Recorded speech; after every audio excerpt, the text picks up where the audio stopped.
Hey guys, welcome back, it's Ripe again. In today's video, my nightmare neighbor moved the property boundaries and then claims that he owns a part of my property. He says my driveway belongs to him now and thus gets my car towed. Here is what happened, let's dive right into the story. I have had a constant issue with my neighbor for as long as I can remember. There was never anything in the past that was crazy to cause it either, we just never saw eye to eye, and as time went on it became a bigger and bigger problem. He was the type of person that wanted things a certain way and expected people to defer to what he wanted. Like he was what people might traditionally call an alpha male and was under the assumption that he would be respected as such. I am pretty much the exact opposite of him, and that's where most of our small arguments come from. I have no issue as a man showing a side to myself other than the stereotypical tough guy that drinks beer and watches football persona. One thing that I enjoy doing is gardening and planting flowers in front of my house. I think that it looks nice and I plant a variety of colors to make things look as nice as possible. When doing this and minding my own business, my neighbor would come to me and make comments. Things like, how am I not a real man because I do these things? Or even insinuating that I might like men because of it despite the fact that I have a wife and kids. Nothing wrong obviously with being gay, but there are straight men that enjoy planting flowers and the color pink. I think what bothers him more than anything is that I have two sons and I don't force them into anything either. One time the neighbor's son asked them to play some kind of game I cannot remember the name of. It was not a traditional game like a sport, just one of these kids games. It involved tackling and running around. Ever since they could walk, we signed them up for all kinds of activities to find what they like doing best. Neither one of them enjoyed contact sports, so they said no. My older son enjoys doing gymnastics and is actually extremely good. My younger son does not like sports at all, but is more into animals and has taken horseback riding lessons. My neighbor of course interpreted it as me not letting my sons do masculine things. Before, when he was just talking about me, I was quick to brush it off. Bringing my parenting skills and style into things got me more defensive and the issues between us just began to grow bigger from there. He would start complaining more about everything just to try and start a fight. Suddenly my dog was waking everybody up at the crack of dawn. When really, he would let out a couple normal volume barks when the school bus would come to pick up my kids. Comments about my clothing and hobbies continued, and so I finally took the bait and started arguing back. One thing that we had and he didn't was a driveway and decided to mock him for it. For some bizarre reason, when my neighborhood was first designed, the homes that were on the street corners did not get space for a driveway. It never got resolved either, so it's just one of those weird things, and he happens to have a corner house. We also have more property than him and shoved that in his face. As well as telling him that while he was raising a son to care about brawn, I was raising mine to do well in school. And I might have insinuated that one day his son would be working for mine. I'm not proud of being an adult man and fighting with this guy, I had just reached my limit. A few months after that it was spring break for the kids and I decided that we were going on a vacation for the week. I saved up money and took my paid time off work without telling the kids any of it. They were so happy to hear that we were going on vacation. They got to see the ocean for the first time and it was an amazing bonding experience. When we got back home, we were exhausted and did not even bother unpacking most of the car, opting instead to get inside and collapse on our beds. Another quirk with our neighborhood is that there are no fences allowed in the front yards. We can have them in the side of the yard, but they have to stop and turn inwards to the house at a certain point. This means for property lines we basically use the imaginary line where the fence would be if it extended. That's why when we came home that night, I did not notice anything out of the ordinary. When my car ended up being towed the next day out of my own driveway though, was when I learned that my neighbor was a sneaky little guy. He took advantage of the fact that we were on vacation and moved the entire fence over to be more on my property. Fences here basically indicate the property line, so anybody coming onto the property to do work will think that. The cheeky little bugger moved it just enough that it now looked like my driveway was on his property. Then he decided it would be an amazing idea to call a tow company and claim that my car was parked illegally in his driveway.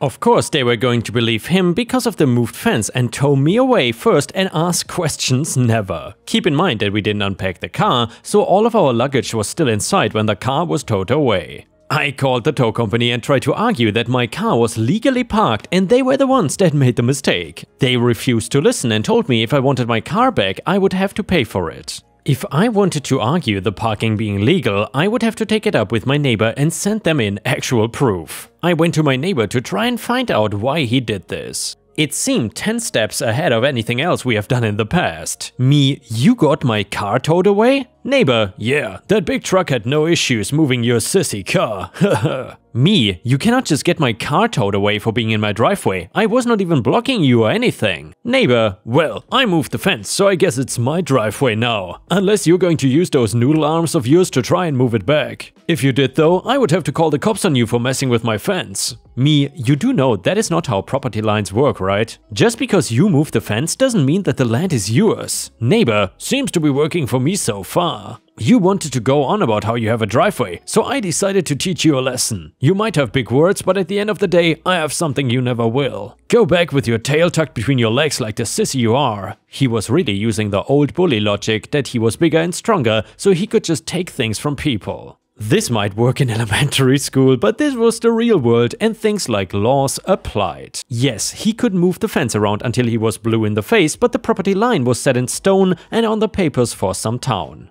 I was just going to have to take him to court and prove that he moved it and the fence is not on the correct property line. Some people might question why I did not call the police and have them sort this entire thing out. Well, they would be able to see on the ground that the fence was moved and stop his threats. Then I could just get the fence moved back and he would have to stop. The main issue with that was that this guy was friends with all of the local police for the simple reason that he was also a cop. I knew that no officer was going to help me against one of their own, so I had no choice but to take legal action. In the meantime, I had to park my car in the street and try to explain to my sons why the backyard they used to play in was suddenly so much smaller. I was not worried because I knew that it would be a pretty open and shut case. All I would need was somebody from the town to confirm where the correct boundary is and that the driveway is on my side of it. Then get the money back I spent to get the car back and a judge to force my neighbor to move the fence back and keep it there. I would have went into more detail, but honestly it was pretty cut and dry, so basic to the point that it just wasn't good enough for me.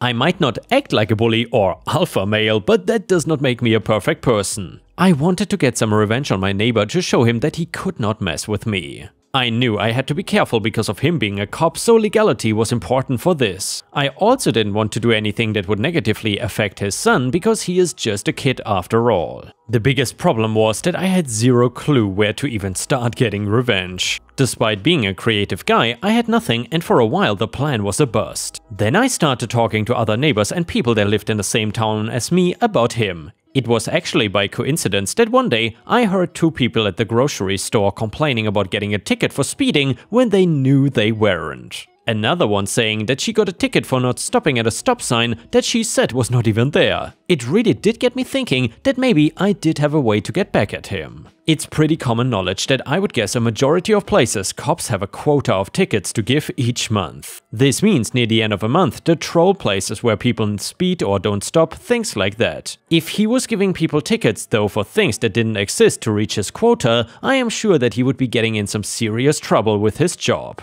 First, I had to get some evidence, or at least people's anecdotes. I set up a little thing on a website where you can talk about unfair tickets you got and give the information on the officer. Basically, the modern day equivalent of going around and trying to talk to everybody in town personally. It did not blow up or anything, but I got a decent number of people talking about tickets that did not make sense. Like, the ticket would say one intersection when they were at a different one. Mainly because the one on the ticket had a light or a stop sign or whatever they were getting a violation for. There was a good amount of people complaining and my neighbor's name being dropped. Sometimes it was other names, but by far it was more of him than anybody else. The other thing was all of these happened within a couple of days left in a month, meaning he was clearly making stuff up to reach his quota. I started urging people to report when a traffic stop ticket didn't make sense or the place on the ticket did not even match. That if there was an error with the ticket, the fine could even end up getting thrown out. Nobody wants to pay or have something on their record if they absolutely don't have to. People started calling into the station now a ton about the tickets having the wrong location or being outright lies. The reason I knew about this was because my neighbor would loudly complain to his wife that his boss was on his rear about complaints. I wanted to tell him that I was behind the whole thing, but did not want to get into a fight.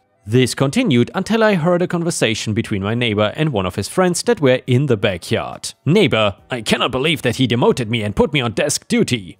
Do you know the kind of guys that end up on desk duty? Friend, they just started complaining about the tickets being wrong? Why would he even believe them over you? We are cops and they're just regular people. They should be thanking us. Neighbor, I don't know, but I guess they were using cameras and could tell. But listen, you need to stop doing this to reach the quota because you could be next. Friend, geez, they're going to put all the tough guys on the bench and then wonder when something bad happens, why we were not there to do anything. It turns out that he was not the only alpha male around, and they seemed to even think other cops were not good enough. As most of you reading this might know, getting a cop fired is nearly impossible unless they do something really out there and wrong. Getting him demoted in the first place was the best thing that was going to happen, but his reaction from it was very satisfying to me. He seemed embarrassed by it, and even his wife laid into him for getting a demotion. However, this is not where the story ends. Remember that I talked about legal action in regards to him, essentially vandalizing my property by moving the fence and then claiming that he owns my driveway and getting me towed. Well, that's exactly what happened. We managed to find a witness, one of my neighbors, that testified that he saw my douchebag neighbor move the fence and then get my car towed.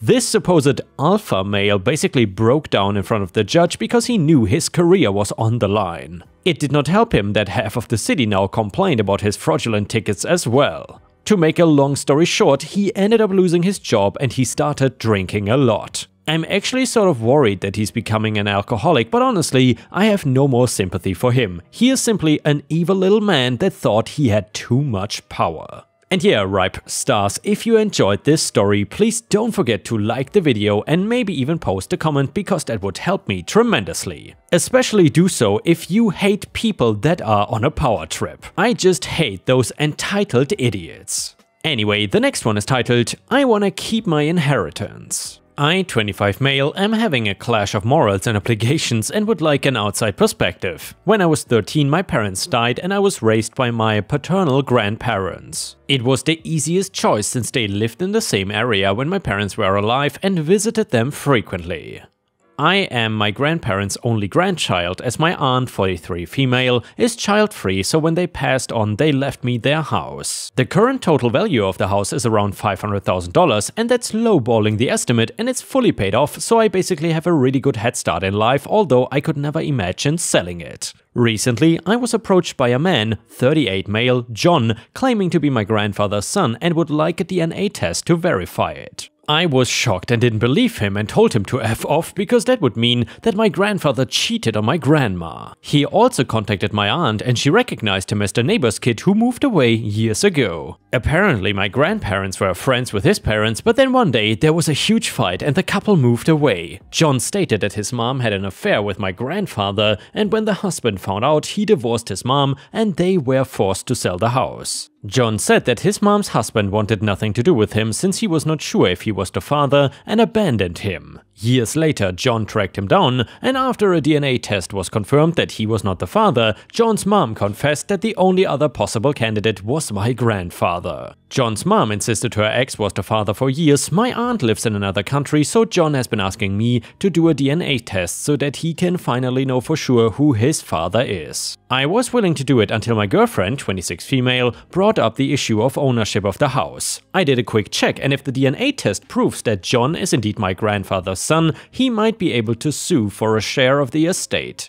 If it came down to it, I would be forced to sell my home because there's no way I could buy out even 1/3 of the share if John wanted it. I contacted John and said that I would be more than willing to do a DNA test, but only under the condition that he signs away any rights or claims to the house if he is proven to be my grandfather's son via paperwork that my lawyers will draw up. I did not hear from John for days, but then got an angry call from a woman claiming to be his wife who called me greedy and selfish. That I could not possibly know that pain of not knowing who my father is and that my grandfather owes John. I hung up on her and contacted a lawyer. So far, unless John can present enough evidence to create doubt, he doesn't have much of a case. Especially since the possible father is already deceased. While I am content with never giving John what he wants until he waives his rights, and my aunt won't either, his wife has begun stalking me on social media and putting me on blast. Am I the jerk here? ETA, just in case this was not clear and to give more info, my aunt is aware of everything and supports what I'm doing. My grandparents' will was always very clear. Once they both passed away, I get the house and my aunt got their life insurance policy. We split the remainder of their savings and sentimental items were to be given to the designated people. There was no mention of giving anything for a possible secret long-lost child. My grandparents were cremated, so John would not be able to even request that my grandfather be dug up for a test or something, although my aunt and I have not told him that.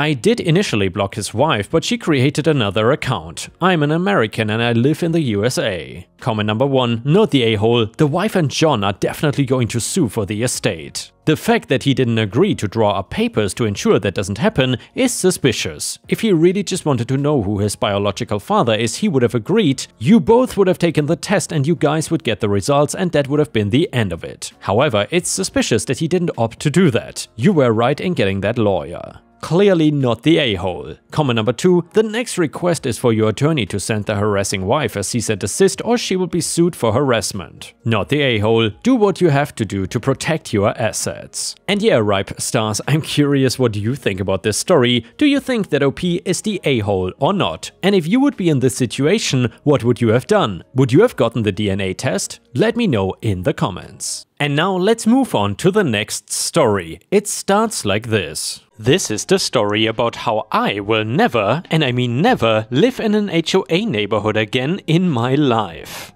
I will start off by explaining that I bought a foreclosed home for a pretty good price a few years after the market crashed in 2008.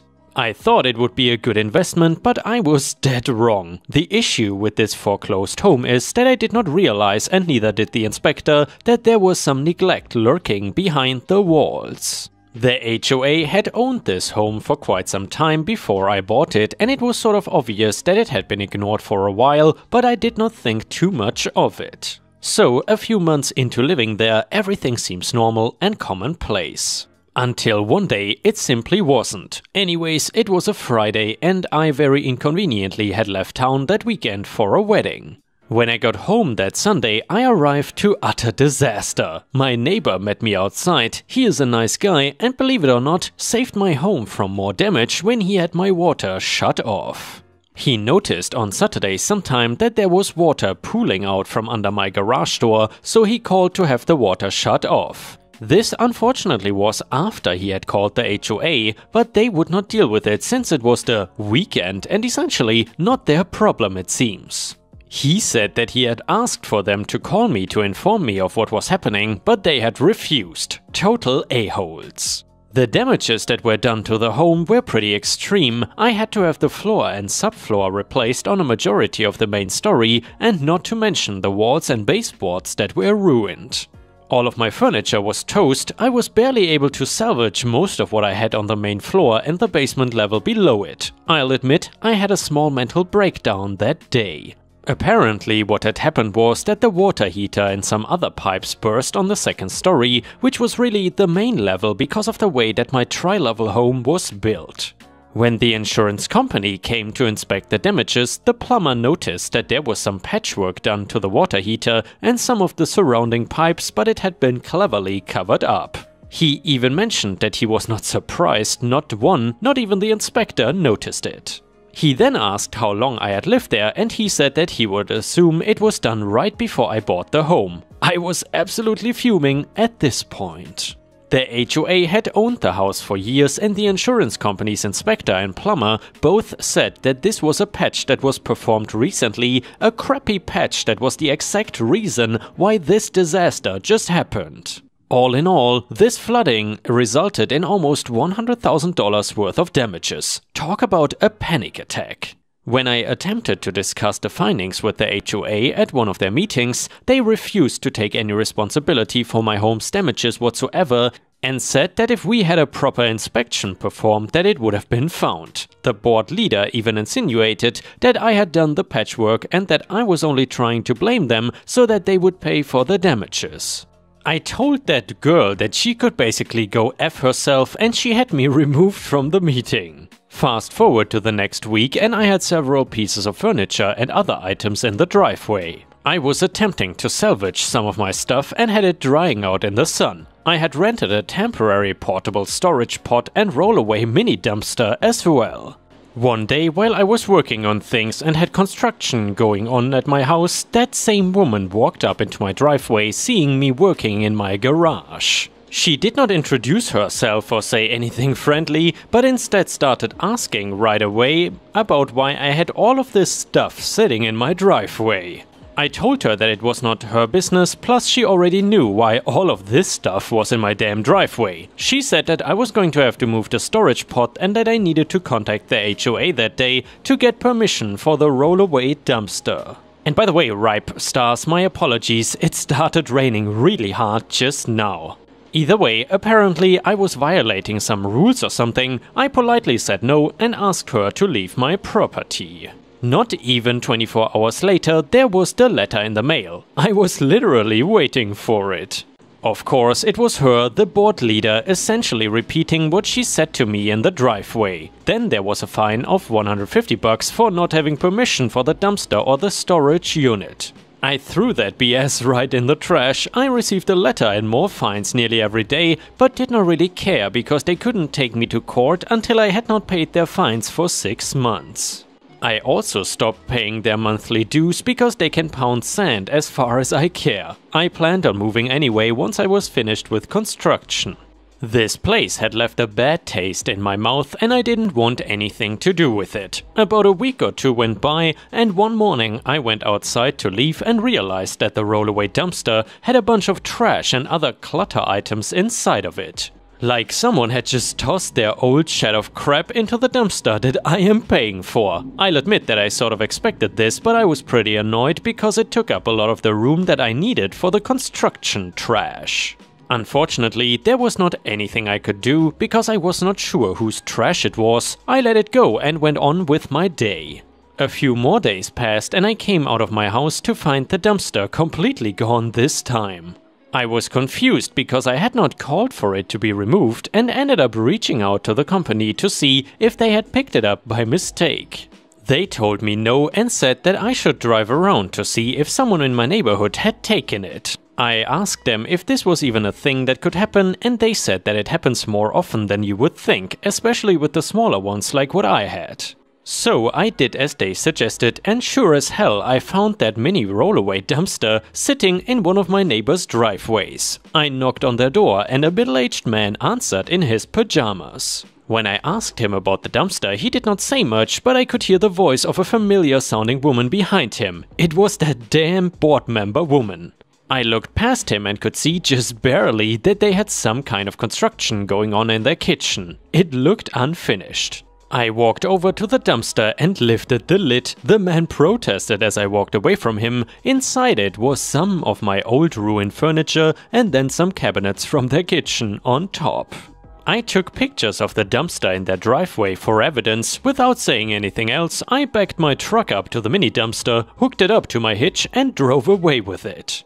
The woman had come out before I pulled off, yelling at me, and she even threw her cup of coffee at my car as I left. I was pissed at this point and decided, to hell with it, I'm gonna sue these a-holes now. So that is exactly what I did. I got myself the best lawyer I could find that was willing to deal with an HOA and sued the hell out of them. I proved with multiple different sources that they were responsible for the pipes and water heater bursting, ruining my home and furniture, and then I showed how they had stolen my rollaway dumpster as well. Thankfully, the court sided with me and awarded me a fair amount of money from the HOA in damages to my home. Then they even gave me extra for the board member stealing the dumpster, which I found quite amusing. The lady was pissed and yelled at me all the way out to my car until her husband dragged her away. I ended up fixing the place and selling it for quite a bit more than I had purchased it for. So it turned out to be a good investment after all, even though the HOA was a bunch of douchebags. And with this, we have reached the end of the video. However, if you cannot get enough of my content, please check out my endless playlist, where you can find thousands of hours of content. In addition, please don't forget to subscribe to my channel to not miss any of my daily uploads. Thank you so much in advance, and I hope to see you again tomorrow.